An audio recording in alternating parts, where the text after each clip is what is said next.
I am a nurse and a nurse educator.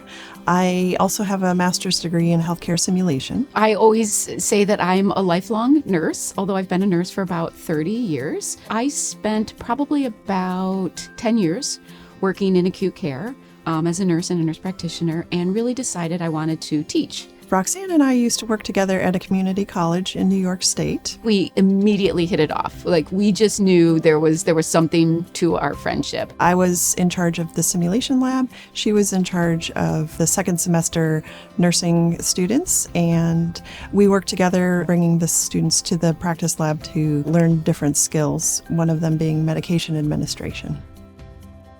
As nursing faculty and having been a nurse for as long as I have been, understanding how critical it is when medications are given to patients and the risks involved, and sort of the apparent lack of emphasis that was really put on how important that is. It's one of the things that nurses do the most when they're taking care of patients. Yet in nursing school, it's like you learn this in first semester, check the box, okay, you're done. And if you talk to nursing students, they will tell you how absolutely terrified they are of giving medications. Every year, many people die from medication administration errors in the hospital. There are many steps that have been put into place to protect patients with special equipment. So in the hospital, they use barcode scanners. They also have special checks and balances that they use. When you try to do that in the classroom, though, the hospital equipment is cumbersome and tricky to use. Most schools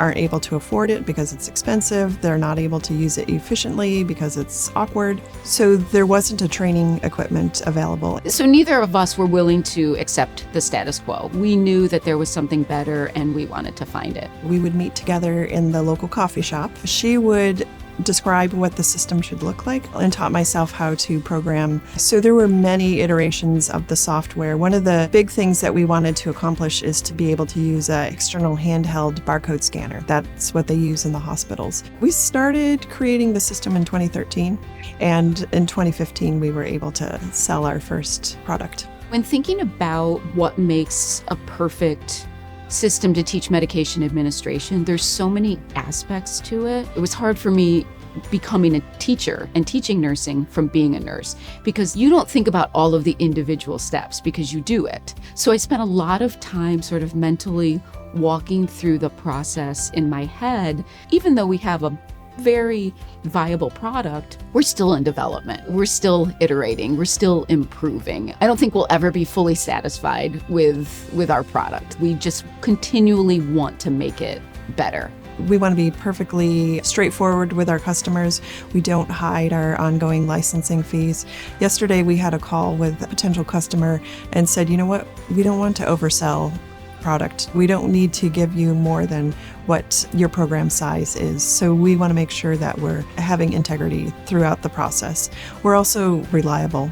People will ask us questions and say, can you hop on a call with me? And we say, sure. Sim2Grow is going to help the nursing industry. And the most obvious way is that our goal is that if we can get every program to use it and their students can practice safely administering medications, they're not going to make medication errors when they're taking care of patients. The fewer errors, obviously that's better for patients, of course. It's better for family members and loved ones, but it's also better for nursing as a profession. We have walked in the footsteps of the nursing educators. We understand that they're very frustrated with equipment that doesn't work. We understand that they're pressed for time, and we know how important it is for students to be able to be safe, confident, and competent in passing medications, because patient lives are at stake. And that's why we're here, and that's why we've built Sim2Grow.